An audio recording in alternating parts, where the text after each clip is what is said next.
لہٰذا گرانے کی کوئی ضرورت نہیں ہے. جہاں تک مولانا صاحب گنڈا پور صاحب کو آپ پہلوان کہہ رہے ہیں. جی میں بالکل ان کو کہہ رہا ہوں, مقابل احترام ہے, لیکن ان کا چونکہ ذاتی ایک ہے تھوڑا سا اناد مولانا فضل الرحمان صاحب سے, تو آپس میں جو کہ دونوں کا حلقہ بھی ایک ہے اور علاقہ بھی ایک ہے, اور اسی طرح گورنر صاحب کا بھی علاقہ ہے, گورنر صاحب رشتہ دار بھی ہیں اپنا علی مین گنڈا پور صاحب کے, تو شاید اس وجہ سے اگر کچھ ایسی تبدیلی آتی بھی ہے تو ان کی آپس میں کوئی آئے گی. ادروائز جو آج سروے بھی آیا گیلپ کا, اور جو کچھ وہاں پہ مہنگائی کا صورتحال ہے اور کتنے لوگوں نے کہا کہ ہم سیاسی تحریک میں حصہ لیں گے یا نہیں لیں گے, تو اپنی ہی صورت میں آئے گا. لیکن گورنمنٹ کا کوئی کسی قسم کا کوئی ارادہ نہیں ہے کہ یہ جو کے پی کی گورنمنٹ ہے اس کو گرایا جائے. یہ مطلب میں ذاتی طور پر سمجھتا ہوں کہ یہ غیر جمہوری رویہ ہوگا. میری ذاتی پھر جو ملاقاتیں ہو رہی ہیں, کبھی گورنر صاحب مل رہے ہیں امیر مقام صاحب کو, کبھی پرویز خٹک صاحب کو, کبھی مولانا صاحب کو, یہ ویسے ہی ہو رہی ہیں. دیکھیے عرفہ, جب تک میاں محمد نواز شریف صاحب کی طرف سے کوئی بات نہیں آتی تب تک میں کسی بات پہ یقین نہیں کر سکتا ذاتی طور پہ, کیونکہ میرے قائد وہ ہیں, میں شروع سے ان کے ساتھ ہوں, 4 دفعہ منسٹر ہوں پنجاب میں, اب بھی ادھر ہوں, سینیٹر ہوں. تو جب تک ان کی طرف سے کوئی اس قسم کی بات نہیں آتی تب تک I will not trust on anybody کی یہ کوئی بات ہو سکتی. ایون ہمارے پرائم منسٹر صاحب جو ہیں میاں محمد شہباز شریف صاحب, وہ بھی ان کی مرضی کے بغیر کوئی قدم نہیں اٹھاتے. تو یہ ہماری جماعت میں ہے, جس طرح سے ان کی جماعت میں تیمور جھگڑا صاحب کی جماعت میں ہے کہ جو کچھ عمران خان صاحب کہتے ہیں اس کے ساتھ چلتے ہیں, اور ہونا بھی یہی چاہیے. تو میری ذاتی تو اب بھی رائے ہے کہ ایسی کوئی بات نہیں بنا اب تک میاں صاحب کی طرف سے کوئی نہ کوئی سٹیٹمنٹ ضرور آتی.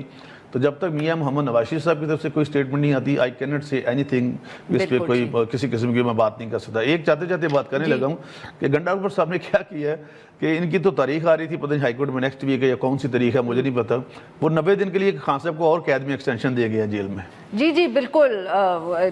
یہ اب تیمور سلیب جھگڑا صاحب, اب میں کیا سوال پوچھوں آپ کے لیے, تو میرے خیال میں جو سندھو صاحب نے بات کر دی ہے وہی کافی ہے.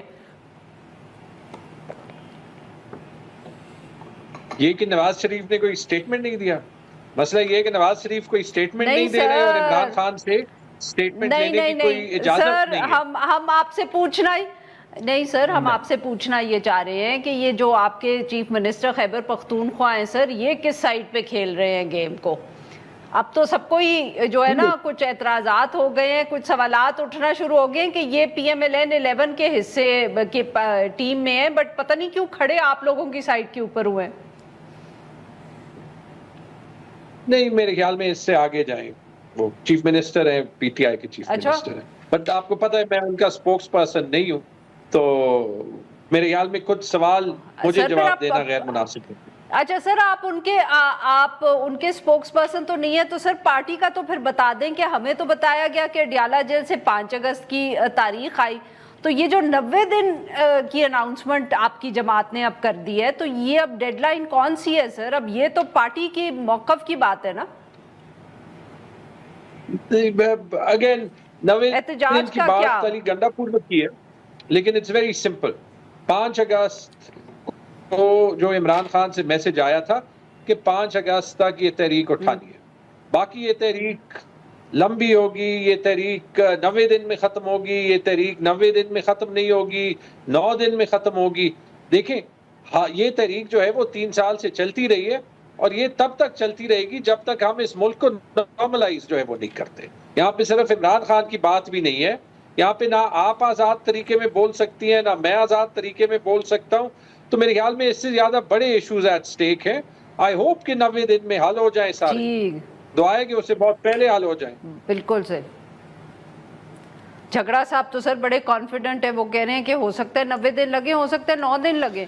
آپ لوگ کرنے دیں گے ان کو احتجاج؟ میں جھگڑا صاحب اگر پورا من احتجاج کریں گے تو آرٹیکل 19A کانسٹیٹیوشن 19 جو ہے کانسٹیٹیوشن آف پاکستان, ان کا یہ فنڈامنٹل رائٹ ہے جھگڑا صاحب کا اور ان کی جماعت کا کہ وہ احتجاج کرے اور پورا من کرے, کیونکہ سبجیکٹ ٹو لا اس پہ لکھا ہے کہ ڈیسنسی ہو, فلاں چیز نہ ہو. یہ میرے سامنے آرٹیکل ہے, میں بائی پروفیشن ایک لائر بھی ہوں, تو اس حوالے سے تو اگر پریویس ریکارڈ دیکھا جائے وہ تو اتنا اچھا نہیں ہے جو 2-3 دھرنے انہوں نے کیے یا جہاں پہ آگے کارکنوں کو چھوڑ کے چلے گئے. اور بیٹوں کو آپ کرنے دیں گے احتجاج جو رانا ثناء صاحب نے کوئی غلط بات نہیں کی. رانا ثناء صاحب نے کہا کہ اگر انہوں نے سیاسی کارکن بننا ہے تو ان کو اگر آتے ہیں اور اپنا سیاسی قیادت میں حصہ لیتے ہیں تو پھر گرفتاریاں ہوتی ہیں, ہماری بھی ہوئی ہیں بہت دفعہ, ہم بھی گئے ہیں جیلوں میں. میں مطلب جب افتخار چوہدری صاحب کی تحریک تھی, اس کے بعد میاں صاحب کی تحریک تھی, بہت مارا مجھے پنڈی میں پولیس نے. تو یہ تو پھر ایک حصہ ہے نا جی, وہ اگر آتے ہیں ہاں, لیکن ان کا فنڈامنٹل رائٹ اپنے باپ سے ملنا, اس بات سے تو ان کو نہیں محروم کیا جا سکتا. لیکن اگر وہ اس سوچ کے بات کریں, کیونکہ آپ لوگوں کی حکومت بہت ساری کمٹمنٹس کر دیتی ہے، بٹ جہاں عمران خان صاحب سے ملاقاتوں کا سلسلہ ہے نا، آپ لوگ اجازت کو نہیں دیتے. آپ کو وہ بھی بتا دوں، خان صاحب جس کو چاہتے ہیں لسٹ ان کے پاس جاتی ہے، یقین کیجئے، اور ہائی کورٹ کی مرضی سے ملاقات ہوتی ہے، وہ جس کو چاہتے ہیں کانٹا لگاتے ہیں، جس کو چاہتے ہیں ملتے ہیں. تو سر وہ جو پچھلے ہفتے ایک صحافی گئی اس کو ملنے نہیں دیا، تو وہ آپ خان صاحب نے اندر جو مطلب خان صاحب نے اندر سے فرمانا نا جیل سے جی، وہی بات ہونی ہوتی ہے باہر جو بھی آتا ہے. اور نمبر 2 میں ایک چھوٹی سی بات، میرے بھائی ہیں جھگڑا صاحب، یہ 90 دن جو ہے نا، ضیاء الحق نے بھی 90 دن کا اعلان کیا تھا الیکشن کا، تو 17 اگست کو ان کا جہاز کریش ہوا تھا اور 16 اکتوبر کو الیکشن ہوئے تھے، وہ بھی 90 دن ہی بنتے تھے. تو اس لیے یہ 90 دن کا کوئی مجھے تو کوئی بھروسہ نہیں. جھگڑا صاحب انہوں نے گنڈا پور صاحب کو ضیاء الحق سے ملا دیا ہے. او اب کیا، میرے پاس تو کوئی سوال ہی نہیں بچ گیا. اوئے ہوئے ہوئے ہوئے. جہاں تک 90 دن اور ضیاء الحق کی بات ہے، ہم وہی جو ہے وہ ضیاء الحق کے بعد جو ہائیبرڈ رجیم آیا ہے جو کہ ضیاء الحق کی یادیں دلاتا ہے، اس کے 90 دن کو 11 سال میں تبدیل کرنے سے ہی جو ہے وہ روکنے کے لیے یہ پوری تحریک کر رہے ہیں نا. اور جہاں تک یہ جو سندھو صاحب نے کہا، آئی ہوپ کہ ان کی باتیں جو ہے وہ سچ ہوں، لیکن جیسے آپ نے خود کہا یہاں پہ تو حال یہ ہے کہ defence minister of hybrid Pakistan, کوئی اور نہیں، defence minister of hybrid Pakistan علینا شگری آپ کی کالیگ ہیں، ان کو انویٹیشن دیتے ہیں کہ آپ کل جا کے خود دیکھ لیں. ان کی تنقید کرتے ہیں کہ آپ عمران خان کو جیل میں کیوں نہیں ملتی اور دیکھتی کہ ان کو کیا جو ہے وہ سہولات جو ہے وہ دیے جا رہے ہیں. اور وہاں پہ اڈیالہ سے 1 کلومیٹر دور ان کو روکا جاتا ہے اور ان کو قریب ہی نہیں جانے دیا جاتا. اینڈ آئی ایم شور کہ وہاں پہ بھی پولیس والوں نے وہی کہا ہوگا جو ہمیں کہا تھا جب گنڈا پور صاحب کے ساتھ ہی ہم 3-4 لوگ ہی گئے تھے کہ جی یہاں پہ سیکیورٹی رسکس ہیں، لیکن وہاں آگے ٹریکٹر بھی چل رہے تھے، وہاں ٹرک بھی جا رہے تھے، وہاں پہ گاڑیاں بھی جا رہی تھی. صرف جو 3 پی ٹی آئی کے لوگ آئے تھے بغیر جو ہے وہ کسی اسلحہ بندوق اینی تھنگ، ان سے سیکیورٹی رسک تھا ایک پبلک روڈ پہ جہاں پہ کسی کو روکنا ہی جو ہے وہ قانون کی خلاف ورزی ہے. اور یہ بھی سندھو صاحب سے پوچھ لیں کیونکہ وہ ایک بڑے اچھے وکیل آئی نو. بٹ تیمور صاحب صاف ظاہر ہے کہ آپ شکل سے بہت مشکوک لگتے ہیں کہ آپ کو انہوں نے روک لیا اور گنڈا پور صاحب کو جانے دیا. ناظرین یہاں پہ لیتے ہیں ہم ایک چھوٹی سی break. We'll be right back. Welcome back ناظرین. ہم گفتگو کر رہے ہیں سینیٹر خلیل طاہر سندھو صاحب سے اور ہمارے ساتھ موجود ہیں تیمور سلیم جھگڑا صاحب. سر سینیٹر صاحب آپ نے سنا تیمور سلیم جھگڑا صاحب نے کیا کیا کہ خواجہ آصف صاحب نے کہا علینا شگری صاحبہ کو کہ آپ جائیں، وہاں گئیں تو ان کو روک لیا گیا. دیکھیے جس طرح تیمور صاحب نے میرے بھائیوں کی طرح انہوں نے کہا کہ میں علی امین گنڈا پور صاحب کا وہ نہیں ہوں، سپوکس پرسن نہیں ہوں، تو اسی طرح محترم خواجہ صاحب بھی بہتر بتا سکتے ہیں کہ انہوں نے کہا یا نہیں کہا. میں تو اس بارے میں کچھ نہیں کہہ سکتا. اچھا سر وہ انٹرویو چلا تھا ٹی وی پہ ہو سکتا ہے، لیکن میں نہیں دیکھ سکا. I was not in the country, I was out of country, you know, I told you already. جی آپ بتا رہے تو میں تھا نہیں ادھر، تو لیکن ہو سکتا ہے، لیکن مجھے بالکل نہیں پتا اس بارے میں.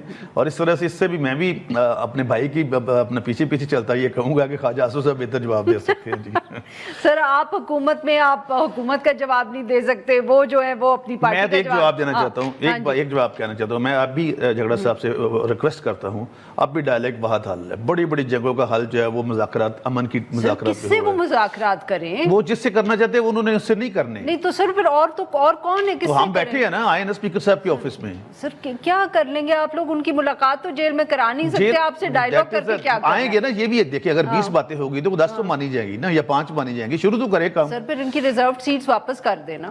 ہم نے تو دی، وہ سپریم کورٹ نے دی ہیں. کیا بہتر نہیں چاہیے تھا کہ یہی معاملہ سپریم کورٹ یا جس طرح سے بھی تھا، ان کو جب ہم نے کہا تھا کہ یہ واپس پارلیمنٹ پہ لے جاتے، وہاں پہ لیجسلیشن کرتے ہیں اس پہ، جو بھی لیجسلیشن ہوتی. یہ تو خود نہیں مانے اس بات پہ نا جی. اور ایون یعنی کہ سر اگر لیجسلیشن پہ یہ مان جاتے تو آپ ان کی سیٹس ان کو واپس دے دیتے. لیجسلیشن پھر دونوں طرف سے مل کے ہونی تھی. اور میرے پاس ابھی آئی ہیو دا ججمنٹ، میں آپ کو بتاتا ہوں. ایک سیکنڈ، ایک ججمنٹ ہے میری انتہائی قابل احترام ہے اپنا راجہ صاحب، سلمان اکرم راجہ صاحب. He himself said and stated in the court, in Supreme Court, I was standing there, کہ یہ ریزرو سیٹیں ہماری نہیں بنتی.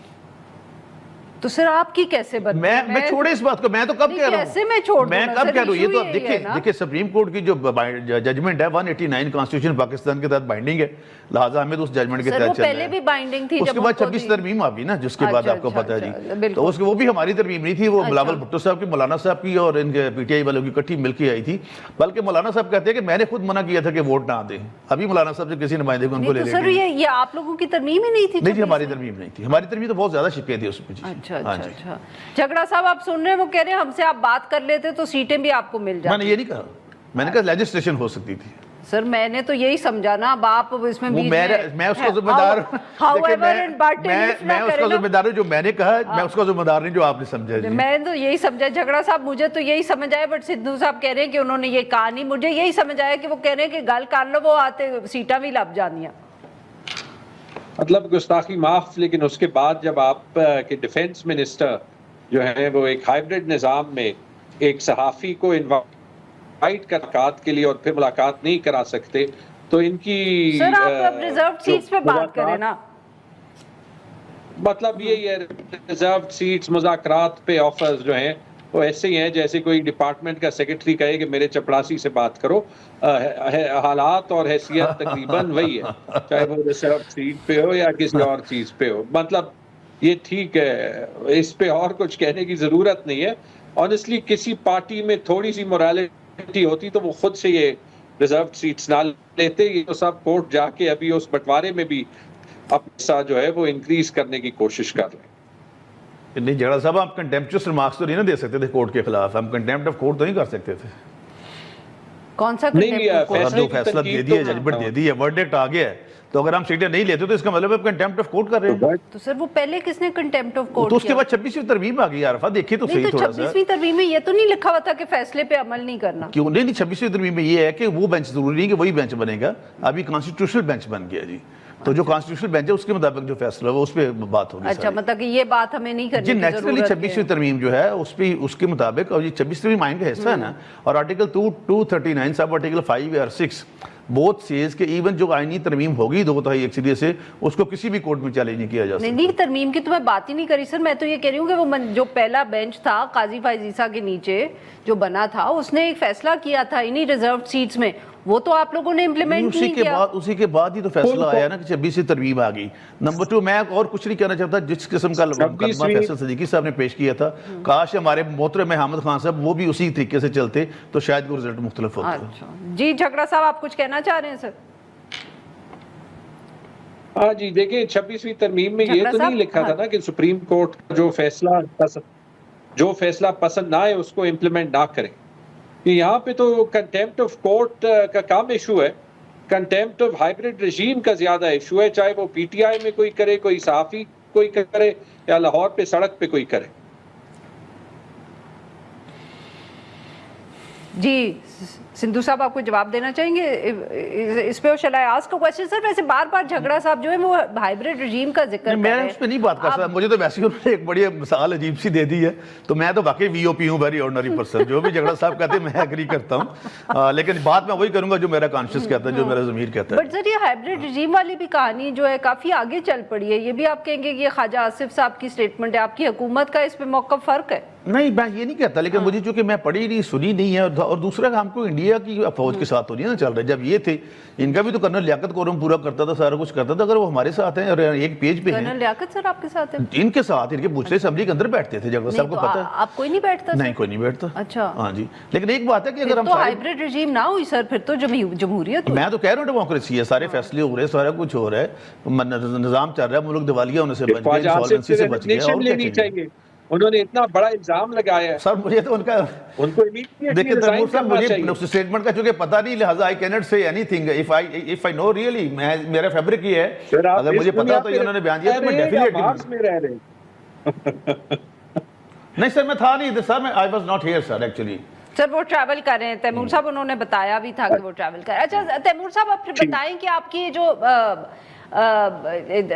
لاہور میں یہ سارا تماشا ہوا, عالیہ حمزہ صاحبہ کی جو ٹویٹ آئی, سلمان اکرم راجہ صاحب نے کہا وہ اس لیے نہیں آئی کیونکہ وہ مصروف تھی, کچھ بہت ہی پبلک نہیں ہو گئی سر آپ کی پارٹی کی جو لڑائیاں ہیں؟ جی میں تو کچھ ٹائم سے یہ کہہ رہا ہوں that we have to set our house in order, اور اچھی نیت سے کہہ رہا ہوں, اور میرے خیال میں obviously اس سارے سلسلے میں بھی there was room for improvement. اب اس سے میں زیادہ کہوں گا تو وہ دوبارہ سے انٹرنل ڈفرنسز کو جو ہے وہ آگ پہ پیٹرول ڈالنے کی بات ہوگی, اور obviously ہر جو فریق ہے وہ اپنی پوزیشن ڈیفینڈ کرے گا, بٹ یہ جو امپروومنٹ کی گنجائش ہے اور ہم نہیں کر رہے, یہ ہمیں ہی نقصان دے رہا ہے.